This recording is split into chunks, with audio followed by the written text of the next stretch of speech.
അപ്പോൾ നമ്മൾ ഇന്ന് ഒരു എക്സാമിന് നമ്മൾ എത്രത്തോളം എഴുതണം, അതായത് ഒരു സിമ്പിളായിട്ട് നമുക്ക് ഇപ്പോൾ ഒരു ലാസ്റ്റ് മിനിറ്റ് സ്റ്റഡീസിൽ നമുക്ക് എങ്ങനെ ചെയ്യാം എന്നുള്ളതാണ് ഇന്നത്തെ ക്ലാസ് എന്ന് പറയുന്നത്.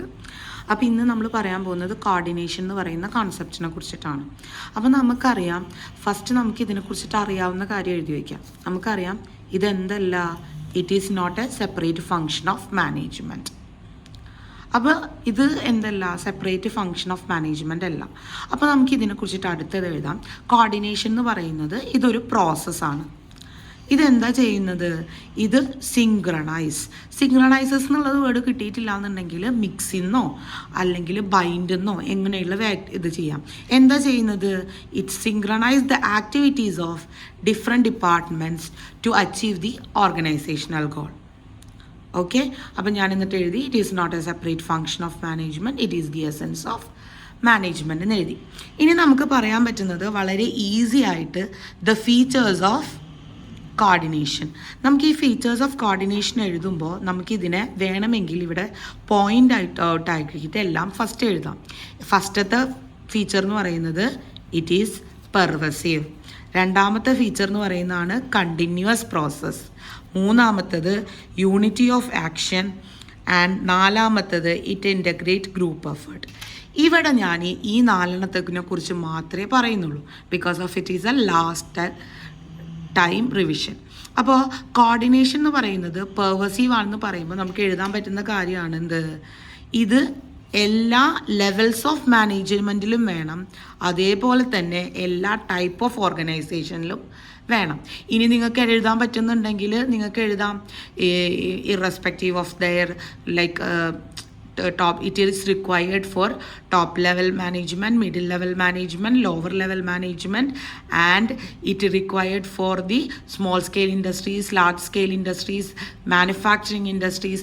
നമുക്ക് അങ്ങനെ ഓരോന്ന് വേണമെങ്കിൽ എടുത്ത് എഴുതണമെങ്കിൽ അങ്ങനെ എഴുതാം. അത് കഴിഞ്ഞ് നമ്മൾ നേരെ പോകുന്നതാണ് it is A continuous function. നമുക്ക് പറയാം ഇറ്റ് ഈസ് കോർഡിനേഷൻ എന്ന് പറയുന്നത് ഒരു വൺ ടൈം ഫങ്ഷൻ അല്ല, നേരെ മറിച്ച് ഇതെന്താണ്, കണ്ടിന്യൂസ് പ്രോസസ്സാണ്. ഇത് begins with planning and end with controlling. Okay, അടുത്തത് പറയാവുന്നതാണ് കോർഡിനേഷൻ എൻഷ്യൂർസ് യൂണിറ്റി ഓഫ് ഡയറക്ഷൻ. അതായത് കോർഡിനേഷൻ എന്ത് കൊടുക്കുന്നുണ്ട്, യൂണിറ്റി ഓഫ് ഡയറക്ഷൻ നൽകുന്നുണ്ട്. ഞാൻ വേറെ ഒന്നും എഴുതിയിട്ടില്ല. And it integrate group effort. നമുക്കിവിടെ എഴുതാം coordination helps to integrate the group effort എന്ന് എഴുതിക്കൊണ്ട് ഫീച്ചേഴ്സ് ഓഫ് കോർഡിനേഷൻ നമുക്ക് നിർത്താനായിട്ട് സാധിക്കും. ടോപ്പിക് എന്ന് പറയുന്നതാണ് coordination is an essence of management. എന്തുകൊണ്ടാണ് കോർഡിനേഷനെ എസൻസ് ഓഫ് മാനേജ്മെൻറ്റ് എന്ന് പറയുന്നത്, ഇത് എന്ത് ചെയ്യുന്നുണ്ട്, എല്ലാ ഫങ്ഷൻസിനെയും എന്ത് ചെയ്യുന്നുണ്ട്, ബൈൻഡ് ചെയ്യുന്നുണ്ട്, ഒരുമിച്ച് ചേർക്കുന്നുണ്ട്. നമ്മൾ നേരത്തെ പറഞ്ഞ പോയിന്റ് വീണ്ടും പറയാം, it starts with planning and end with controlling. അപ്പോൾ നമുക്ക് ഇത് ഓരോ ഫങ്ഷനിലും എങ്ങനെയാണ് വർക്ക് ചെയ്യുന്നതെന്ന് നോക്കാം. പ്ലാനിങ്ങിൽ കോർഡിനേഷൻ സ്റ്റാർട്ട് ചെയ്യുന്നത് വിത്ത് പ്ലാനിങ് ആണെന്ന് നമ്മൾ വീണ്ടും എഴുതി വയ്ക്കുകയാണ്. എന്നിട്ട് പറയുകയാണ് കോർഡിനേഷൻ എന്തിനാണ് വേണ്ടത്, ഓർഗനൈസേഷണൽ പ്ലാനിനെയും ഡിപ്പാർട്ട്മെൻറ്റൽ പ്ലാനിനെയും കോർഡിനേറ്റ് ചെയ്യാൻ നമുക്ക് എന്ത് വേണം, കോർഡിനേഷൻ വേണം. ഇനി ഓർഗനൈസിങ് നെക്സ്റ്റ് ഫങ്ഷനിൽ എങ്ങനെയാണ് വരുന്നത്, എന്തിനു വേണം നമുക്ക്, ഓർഗനൈസേഷണൽ സ്ട്രക്ചർ ഉണ്ടാക്കിയെടുക്കാൻ വേണ്ടിയിട്ട്.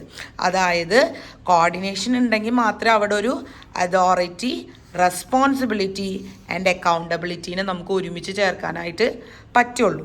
ഇനി നെക്സ്റ്റ് എന്ന് പറയുന്നതാണ് സ്റ്റാഫിംഗ് ഫങ്ഷൻ.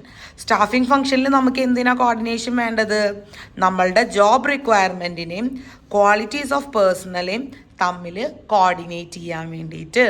ഇപ്പം നമ്മൾക്ക് അവിടെ ഒരു കോർഡിനേഷൻ ഉണ്ട് എങ്കിൽ നമുക്ക് ഓരോ ഡിപ്പാർട്ട്മെൻറ്റിലും എത്ര സ്റ്റാഫിനെ ആവശ്യമുണ്ട്, അവർക്ക് വേണ്ട കഴിവുകൾ എന്തൊക്കെയാണ്, ഇതനുസരിച്ച് നമുക്കതിനെ കണക്ട് ചെയ്യാനായിട്ട് പറ്റുള്ളൂ.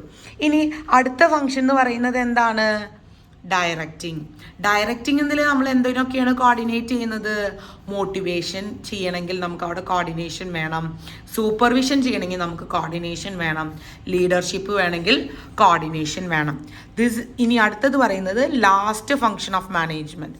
അതായത് നമുക്ക് എൻഡ് റിസൾട്ട് കിട്ടണമെങ്കിൽ അവിടെ മാനേജ്മെൻറ്റ് വേണം.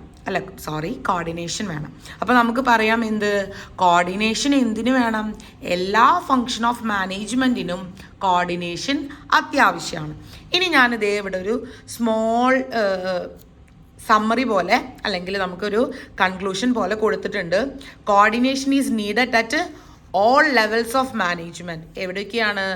Top level of management, middle level of management, lower level of management. പക്ഷെ ഞാനൊരു പോയിന്റ് എഴുതാൻ മറന്നു. എന്താണ്? Coordination is needed at all levels of management and for all functions of management എന്നും കൂടി നമുക്ക് എഴുതാം. അതുകൊണ്ട് തന്നെ that's why coordination is called the essence of management. ഇനി ഇതിൽ ഞാൻ പറയാൻ വിട്ടുപോയ 3 പോയിന്റ് ഉണ്ട്. That is importance of management. ഇനി സെപ്പറേറ്റ് ഒരു ക്വസ്റ്റ്യൻ ഒക്കെ ആയിട്ട് ഇമ്പോർട്ടൻസ് ഓഫ് മാനേജ്മെൻറ്റ് ചോദിക്കുകയാണെങ്കിൽ നമ്മൾ ആദ്യം തന്നെ എന്ത് എഴുതിയേക്കണം?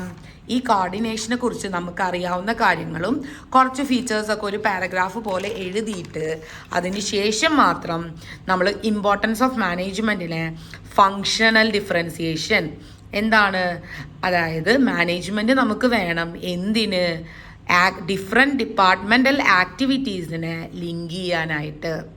അതേപോലെ തന്നെ നമ്മളുടെ ഓർഗനൈസേഷൻ്റെ ഗ്രോത്ത് ഉണ്ടാവാൻ നമുക്ക് എന്ത് വേണം? കോർഡിനേഷൻ വേണം. എന്നാൽ മാത്രമല്ലേ നമുക്ക് പേഴ്സണൽ ഗോൾസിനെ ഓർഗനൈസേഷണൽ ഗോളായിട്ട് കണക്ട് ചെയ്ത് നമുക്ക് എന്ത് ചെയ്യാൻ പറ്റുള്ളൂ? പ്രോഫിറ്റ് മാക്സിമൈസേഷനും അതേപോലെ തന്നെ ഗ്രോത്തും ഉണ്ടാവുള്ളൂ. ആൻഡ് ലാസ്റ്റ് ഇമ്പോർട്ടൻസ് എന്ന് പറയുന്നതാണ് സ്പെഷ്യലൈസേഷൻ. അതായത് നമുക്കറിയാം നമുക്ക് വിവിധ തരത്തിലുള്ള ഡിപ്പാർട്ട്മെൻറ്റ്സ് ഉണ്ട്. ആ ഡിപ്പാർട്ട്മെൻറ്റ്സിൻ്റെ എഫേർട്ടുകളെ നമുക്ക് എന്ത് ചെയ്യണം? കോർഡിനേറ്റ് ചെയ്യണം. ആ എഫേർട്ടിനെ കറക്റ്റായി കോർഡിനേറ്റ് ചെയ്താൽ മാത്രമേ നമുക്ക് അവിടെ എന്ത് അവോയ്ഡ് ചെയ്യാൻ പറ്റുള്ളൂ? കോൺഫ്ലിക്റ്റ് അവോയ്ഡ് ചെയ്യാൻ പറ്റുള്ളൂ. അപ്പോൾ ഇന്ന് നമ്മൾ എടുത്തത് ഒരു ചെറിയ ടോപ്പിക്കാണ്. അപ്പോൾ ഈ ചെറിയ ടോപ്പിക്ക് കറക്റ്റായ രീതിയിൽ എല്ലാവരും പഠിക്കുക കേട്ടോ.